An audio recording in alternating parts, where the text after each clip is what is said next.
What's up guys, I'm back at the shop with Bell House Tuning. Just making sure he's working on his car today.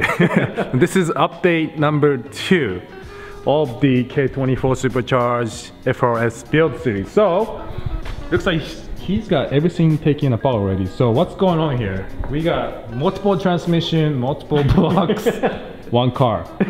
What the hell? So this is the stock transmission out of the FRS. Okay, that's the stock one. All right. Basically, I wanted to see how to compare it to the S1000 transmission. Okay. As you can see here, it's quite a difference. Oh wow. Yeah. Oh, a lot shorter. So going with this setup, I can actually push the motor back to the firewall and not have it hang over the front axles like how it was with the stock motor. Okay, so you're compensating for this lens by pushing the motor in, not bringing the transmission out. Yep. Interesting. Yeah, so that fixes the overhang issues over the front axles for sure. Okay. What I have over here I'm doing is basically mocking up my adapter plates with a template I made out of PVC. Right. Basically I just put it on the motor on the mating side, measure out where all the holes are, and I'm doing that the same with the transmission on that side. And from there we spec out the holes and create a design from there. Okay.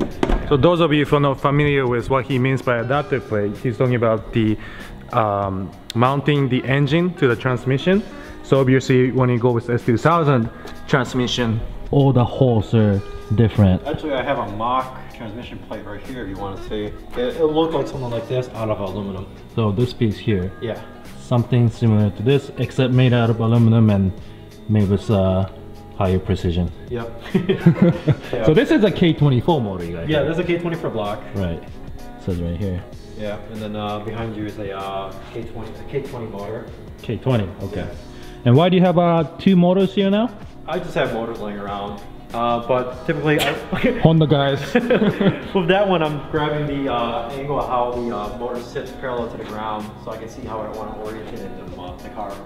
Okay, so you're walking how it's shifted and tilted and yeah, because I want the bottom of the oil pan to be parallel with the ground. Right. And then I want the transmission to be perpendicular with the ground, so everything. So this is straight, and that's how it should be from the factory. Right, right. All right, cool. So let's see what's going on with the car here, I guess. Yes, as you can see, I took everything out. Took the motor out, took the transmission out. I took the whole chassis harness out on the engine bay and the interior. Basically, I'll be going with just independent harnesses for the motor, independent harnesses for the gauge cluster and all that stuff. Basically, I'm trying to get rid of all the difficult electronics in the car. Right. Just make it simple. Simple, yeah. Simplicity is key, guys, when it comes to building race car. I see. I like how this front subframe just comes out and you can just kind of pop it out this way. Yeah, super easy. Yeah, that's very nice. Yeah, it makes work on the front of the car really easy. Yeah. So what are you keeping here? Are you keeping everything that you see here right now? So with the motor out, I can see a lot of features that I like so far from what the designers from Toyonda and Subaru did, where I can implement that on design for the K-swap, especially right here, being that the motor will sit right here, and I can use these points on the side of the K-series block to mount it to the stock subframe. Okay. Yeah. And the tunnel is perfect for the S2000 transmission to sit in there. Okay, so you got enough clearance up top there. Yep. Have you already mocked that in there, or? Once I get the plate done, I can mock it up in there, and we can see top end clearance and firewall clearance for the bell housing. I see. But from rough measurements, everything seems to fit. Okay. Yeah. Very cool. So that is the next step with this build, right? You're gonna mount the transmission with the K24 setup. Yep. And then actually put it in there and see where the motor mounts come in play. Yep. So that'll be the next plan to design the motor mounts. Okay. So let's check out the inside of the car then, maybe. Wow. So you took out everything. Yep. I said I took out the chassis harness. Wow. Yep. So dash is out. Everything's out, carpet's out. Yep, I left the back half's harness so far because I need to pull out the harness for the tail lights, so I can make my own fuse box for that. Of course, I'm going to reuse the harness for the fuel pump. This is the electronic power steering that they designed for this car. I'm going to be taking this out and using a basically. I'm gonna go in here. That's interesting. How? Yeah. Wait, electronic power steering. Yes.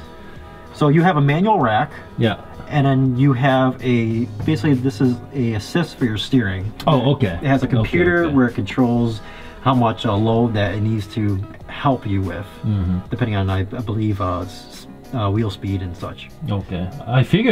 I just assumed that this motor would be under the engine bay. I thought too until I took the dash off. Ah, that's interesting. Yeah, that's all it takes to spin the front wheels, I guess. Yeah. But I'll be taking it out and basically making a bare shaft with a steering wheel on it with a quick release, because that's basically all I need. Okay. It's so just no more power steering then. No more power steering. Yeah. This car. Maybe later on, if with some tricks I've learned from some friends, I'll probably be putting a power steering rack in there and making. But more traditional then. Yes. Like, okay. Well, hydraulics. Well, yeah, because K24 comes with hydraulic power steering. Anyways. Yeah. Yeah.